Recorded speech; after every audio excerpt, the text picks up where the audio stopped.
어느 고요한 새벽, 한 농부가 자신의 논을 둘러보며 이상한 현상을 발견했습니다. 같은 씨앗을 뿌리고, 같은 물을 주고, 같은 햇빛을 받았는데도 어떤 곳은 풍성한 벼가 자라고 어떤 곳은 메말라 있었습니다. 자세히 살펴보니 잘 자란 곳의 흙은 맑고 깨끗했지만 메마른 곳의 흙에는 보이지 않는 독성 물질이 스며들어 있었습니다. 이 이야기처럼 우리의 마음도 마찬가지입니다.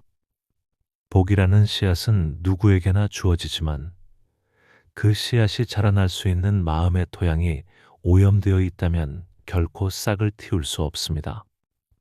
풍년이 드는 노는 햇살, 바람, 물, 흙이 조화를 이룰 때 비로소 가능한 것입니다. 한 가지가 넘치거나 모자라도 조화는 깨지고 노는 병들기 시작합니다. 복도 마찬가지입니다. 우리 마음속 햇살인 따뜻한 자비, 바람 같은 지혜, 물처럼 맑은 배려, 그리고 그것들을 품는 넉넉한 토양이 고르게 갖추어질 때 복은 자연스럽게 자라납니다. 하지만 이 자연스러운 순환을 어지럽히는 세 가지의 독이 있습니다. 마음의 해와 바람과 물을 흐리게 만드는 독소.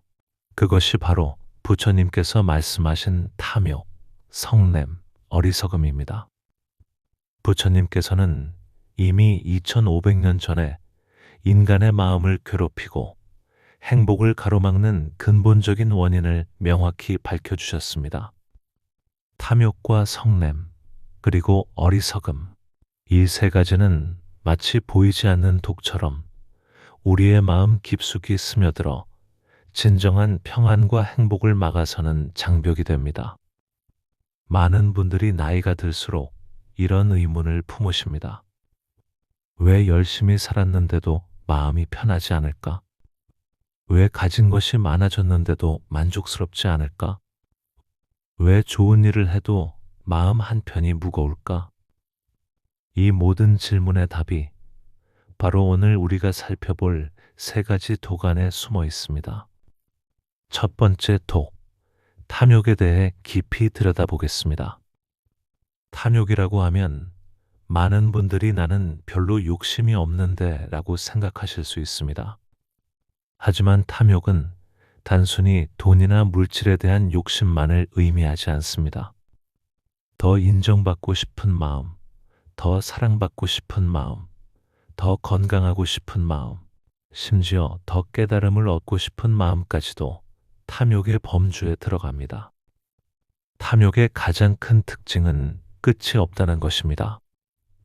바닷물을 마시는 사람처럼 마시면 마실수록 더 갈증이 납니다. 젊었을 때는 좋은 직장을 갖고 싶어 했습니다. 좋은 직장을 얻으니 더 높은 자리를 원했습니다. 높은 자리에 오르니 더 많은 권력을 추구했습니다. 은퇴 후에는 건강을 잃을까 두려워하고 자녀들이 성공하기를 바라며 손자, 손녀들이 더 뛰어나기를 원합니다. 이렇게 탐욕은 형태를 바꿔가며 평생 우리를 따라다닙니다. 부처님께서는 탐욕을 불에 비유하셨습니다. 연료를 넣으면 넣을수록 더 크게 타오르는 불처럼 욕망을 채우면 채울수록 더 큰 욕망이 생겨난다고 하셨습니다. 그렇다면 우리는 어떻게 이 탐욕의 불길을 잠재울 수 있을까요? 첫 번째 방법은 만족을 아는 마음, 즉 지족의 마음을 기르는 것입니다. 지족이란 현재 가진 것에 감사하며 충분히 여기는 마음입니다. 이는 체념이나 포기와는 전혀 다릅니다. 적극적으로 현재의 상황을 받아들이고 그 안에서 진정한 풍요로움을 발견하는 지혜입니다. 어느 노승이 한 부자에게 이런 질문을 했습니다. 당신은 언제 충분히 가졌다고 생각하시겠습니까? 부자는 지금보다 2배 더 가지면 족할 것 같습니다. 라고 답했습니다. 10년 후, 정말 2배의 재산을 가진 그 부자에게 다시 같은 질문을 했습니다. 그러자 그는 똑같이 답했습니다. 지금보다 2배 더 가지면 족할 것 같습니다. 이것이 바로 탐욕의 본질입니다. 아무리 채워도 채워지지 않는 밑빠진 독과 같습니다. 두 번째 방법은 베푸는 마음을 기르는 것입니다.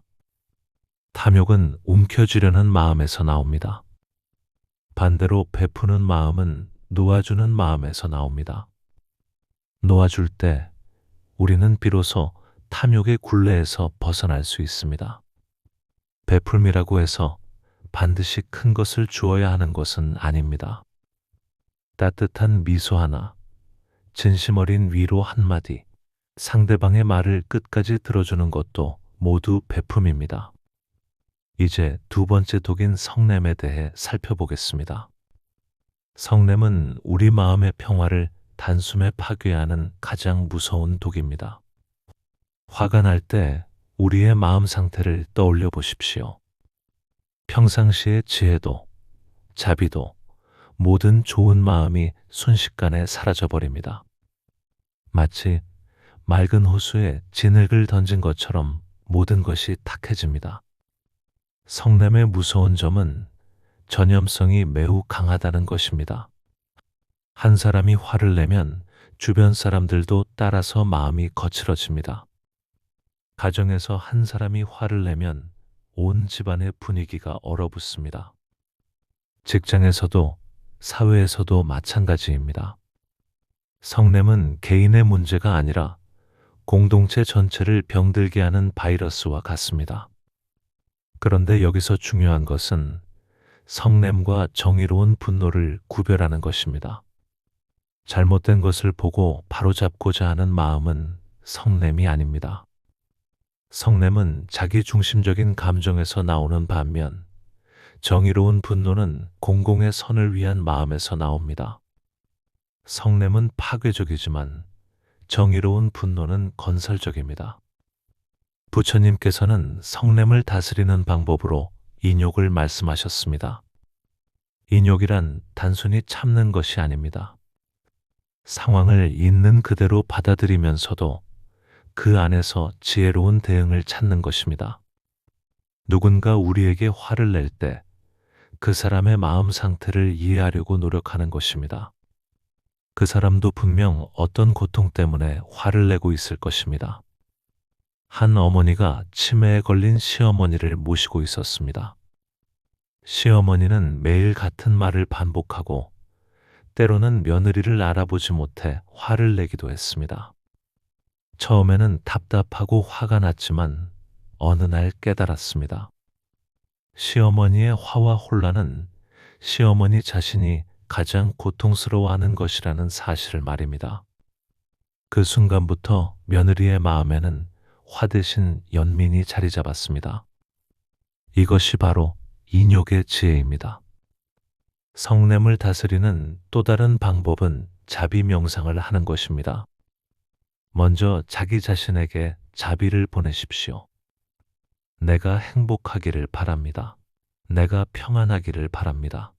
그 다음 사랑하는 사람들에게 자비를 보내십시오. 가족이 행복하기를 바랍니다. 친구들이 평안하기를 바랍니다. 그리고 점차 범위를 넓혀 나쁜 감정을 가진 사람들에게까지 자비를 보내십시오. 그 사람도 행복하기를 바랍니다. 그 사람도 평안하기를 바랍니다.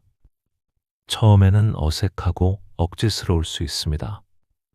하지만 계속 연습하다 보면 마음이 점점 부드러워지는 것을 느낄 수 있습니다. 자비 명상은 성냄의 독을 중화시키는 가장 강력한 해독제입니다. 이제 세 번째이자 가장 근본적인 독인 어리석음에 대해 살펴보겠습니다. 어리석음은 무지와는 다릅니다. 무지는 단순히 모르는 것이지만 어리석음은 알려고 하지 않는 것입니다. 더 정확히 말하면 자신이 모른다는 사실조차 모르는 상태입니다. 어리석음의 가장 큰 특징은 아집입니다. 자신의 생각과 판단이 항상 옳다고 여기는 마음입니다. 다른 사람의 의견을 들으려 하지 않고 새로운 것을 배우려 하지 않습니다. 나이가 들수록 이런 경향이 강해지기 쉽습니다. 오랜 경험과 지식을 바탕으로 내가 다 안다는 착각에 빠지기 쉽기 때문입니다. 부처님께서는 진정한 지혜는 무지의 지에서 시작된다고 하셨습니다. 즉, 자신이 모른다는 것을 아는 것이 지혜의 시작이라는 뜻입니다. 소크라테스도 나는 내가 모른다는 것을 안다고 했습니다. 동서고금을 막론하고 모든 현자들이 강조한 것이 바로 이 겸손한 마음입니다. 어리석음은 우리의 시야를 좁힙니다. 마치 우물 안의 개구리처럼 자신이 보는 좁은 세계가 전부라고 생각하게 만듭니다. 다른 관점, 다른 가능성을 차단해버립니다. 이렇게 되면 성장도 멈추고 새로운 깨달음도 얻을 수 없습니다. 어떤 노인이 젊은 의사에게 진료를 받으면서 계속 불평했습니다. 요즘 젊은 의사들은 경험도 부족하면서 잘난 척만 한다고 했습니다. 그런데 나중에 알고 보니 그 의사는 해외에서 최신 의술을 배우고 온 실력 있는 전문의였습니다. 노인은 자신의 편견 때문에 좋은 치료 기회를 놓칠 뻔했습니다. 이것이 바로 어리석음이 가져오는 해악입니다. 어리석음을 극복하는 첫 번째 방법은 끊임없이 배우려는 마음을 갖는 것입니다. 나이가 많다고 해서 배움을 멈춰서는 안 됩니다. 오히려 나이가 들수록 더 겸손하게 배워야 합니다. 손자, 손녀들에게서도 배울 것이 있고 젊은 세대에게서도 배울 것이 있습니다. 심지어 자연의 작은 벌레나 꽃에서도 깊은 진리를 깨달을 수 있습니다. 두 번째 방법은 열린 마음을 갖는 것입니다. 자신과 다른 의견이나 관점을 적대시하지 말고 일단 들어보려는 자세를 가져야 합니다. 모든 사람은 저마다의 경험과 지혜를 가지고 있습니다. 비록 어린 사람이라 할지라도 그 사람만이 가진 독특한 시각이 있을 수 있습니다. 세 번째 방법은 끊임없이 자신을 성찰하는 것입니다. 매일 저녁 하루를 돌아보면서 자신의 말과 행동을 점검해 보십시오. 오늘 나는 어떤 실수를 했는가? 어떤 부분에서 배울 점이 있었는가? 이런 성찰을 통해 우리는 조금씩 어리석음의 독에서 벗어날 수 있습니다. 그리고 이 어리석음을 근본적으로 치유하는 길로 부처님께서는 정견을 강조하셨습니다. 정견은 팔정도의 첫 번째이자 수행의 시작점입니다.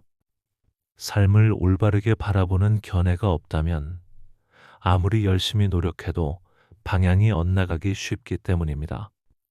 정견이란 단지 지식이 아니라 사물과 현상을 있는 그대로 꿰뚫어 보는 지혜입니다. 욕망은 덧없고 분노는 고통을 낳으며 모든 존재는 변한다는 진실을 바라보는 눈입니다. 이런 눈이 열릴 때 우리는 더 이상 어리석음에 휘둘리지 않고 괴로움의 뿌리를 하나씩 뽑아낼 수 있습니다. 이 세 가지 독인 탐욕과 성냄과 어리석음은 서로 깊이 연결되어 있습니다. 탐욕이 좌절되면 성냄이 일어나고 성냄은 우리의 판단력을 흐려 어리석음을 불러옵니다. 어리석음은 다시 잘못된 욕망을 부추겨 탐욕을 키웁니다. 이렇게 세 개의 독은 끊임없이 순환하며 우리의 마음을 괴롭힙니다. 하지만 이 독을 잠재우는 지혜도 함께 주어졌습니다. 복을 가로막는 세 가지 독이 있다면 그 독을 중화하는 반대의 마음도 있습니다. 탐욕은 더 가지려 하고 지족은 지금에 감사합니다. 성냄은 부수고 자비는 품습니다. 어리석음은 다치고 지혜는 엽니다. 탐욕은 끊임없이 부족함을 말하지만 지족은 지금 이 순간의 충분함을 말합니다. 성냄은 나와 타인을 상처 입히지만 자비는 상처를 감싸고 치유합니다. 어리석음은 자신만 옳다고 말하지만 지혜는 나와 남 모두의 관점을 듣습니다. 세 가지 독은 마음을 메마르게 하고 세 가지 지혜는 마음의 복을 머물게 합니다. 이것을 기억하십시오. 욕망 대신 만족, 분노 대신 자비, 아집 대신 지혜. 이 세 가지를 실천하는 것. 그것이 바로 복이 자라는 마음의 밭을 가꾸는 일입니다.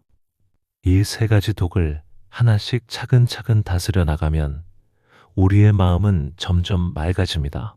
마치 흐린 물이 가라앉으면서 맑아지듯이 독이 제거된 마음에는 자연스럽게 지혜와 자비가 자리 잡습니다. 그리고 그 깨끗한 마음에 복이 머물게 됩니다. 복이라는 것은 외부에서 오는 것이 아닙니다. 이미 우리 안에 있는 것입니다. 다만 세 가지 독이 그것을 가리고 있을 뿐입니다. 독을 제거하면 복은 자연스럽게 드러납니다. 마치 구름이 걷히면 원래 있던 해가 드러나는 것과 같습니다. 그렇다면 일상생활에서 어떻게 실천할 수 있을까요? 먼저 아침에 일어나서 하루를 시작할 때 잠시 마음을 고요히 하고 다짐해 보십시오. 오늘 하루는 탐욕을 줄이고 성냄을 다스리며 겸손하게 배우며 살겠습니다. 이런 작은 다짐이 하루 종일 우리의 마음을 지켜주는 등대 역할을 합니다. 이때 짧게라도 부처님의 이름을 염송해 보십시오. 나무 아미타불 혹은 나무 석가모니불을 조용히 되뇌며 마음을 가다듬는 것입니다. 그 한마디 염불은 산란한 생각을 멈추게 하고 복된 에너지를 마음 깊숙이 채워줍니다. 이렇게 다짐해 보는 것도 좋습니다. 나무 아미타불.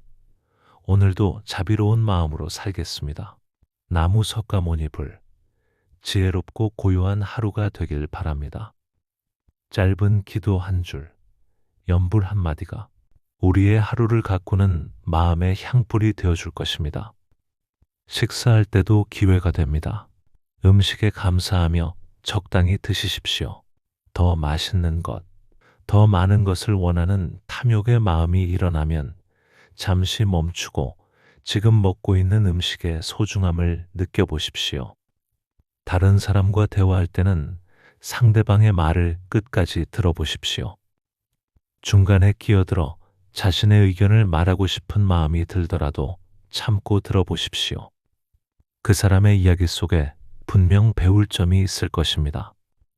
화가 날 때는 즉시 반응하지 말고 잠시 심호흡을 해보십시오. 지금 내가 화를 내면 누구에게 도움이 될까? 이 화가 문제를 해결해 줄까? 이렇게 잠시 생각해 보는 것만으로도 성냄의 독을 많이 줄일 수 있습니다. 저녁에는 하루를 돌아보는 시간을 가져보십시오. 오늘 하루 어떤 순간에 세 가지 독이 일어났는지, 그리고 어떻게 대처했는지 점검해 보십시오. 잘못한 부분이 있다면 반성하고, 잘한 부분이 있다면 격려해 주십시오. 무엇보다 중요한 것은 완벽하려고 하지 않는 것입니다. 우리는 모두 수행자입니다. 완성된 존재가 아니라 계속 배우고 성장해 나가는 존재입니다. 실수하더라도 좌절하지 말고 다시 일어나서 계속 나아가면 됩니다. 부처님께서는 방울 소리가 한 번에 크게 울리지 않듯 깨달음도 하루아침에 이루어지지 않는다고 하셨습니다. 작은 노력들이 쌓이고 쌓여서 큰 변화를 만들어냅니다. 하루하루 조금씩 탐욕을 줄이고 성냄을 다스리고 겸손하게 배워나가십시오. 세월이 흐르면서 우리는 점점 더 많은 것을 잃어갑니다. 젊음도, 건강도, 때로는 사랑하는 사람들도 잃습니다. 하지만 정말 중요한 것은 잃을 수 없습니다. 맑고 평안한 마음, 지혜로운 통찰력, 따뜻한 자비심, 이런 것들은 나이가 들수록 오히려 더 깊어질 수 있습니다. 오늘 이 순간부터 시작해 보십시오. 복은 멀리 있지 않습니다. 여러분의 마음 안에 이미 있습니다. 다만 세 가지 독이라는 먼 구름이 가리고 있을 뿐입니다. 그 구름을 차근차근 걷어내면 여러분의 마음에 영원한 평안과 행복이 빛날 것입니다. 세 가지 독을 걷어내면 마음은 마치 안개가 거친 산처럼 본래의 맑고 고요한 풍경을 드러냅니다. 복은 멀리서 오는 선물이 아니라 우리가 가꾸는 마음의 정원에 피어나는 꽃입니다. 독을 뽑아내고 매일 물을 주고 햇살을 비추면 그 꽃은 반드시 피어납니다. 그것은 자비의 향기로 피어나 자신은 물론 주변 사람들에게도 은은한 빛과 향을 나눠줄 것입니다. 부처님의 지혜와 자비가 여러분과 함께 하시길 기원합니다.